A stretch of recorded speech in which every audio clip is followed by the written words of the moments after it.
మనం ఆదికాండం చెప్పుకుంటున్నాం కదండి.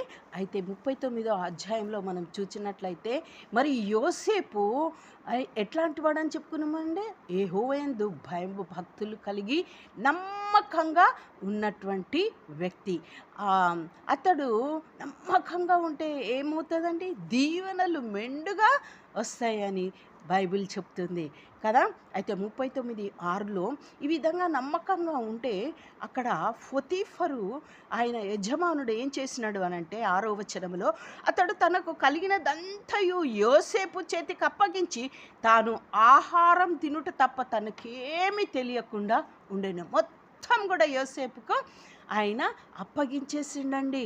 ఆయన ఎందుకు అప్పగించిండంటే యోసేపు తన ఇంటిలో అడుగు పెట్టినప్పటి నుంచి యెహోవా ఆయనకు తోడుగా ఉండి ఆయనను ఆశీర్వదిస్తున్నాడు, ఆ ఇంటిని కూడా ఆశీర్వదిస్తున్నాడు.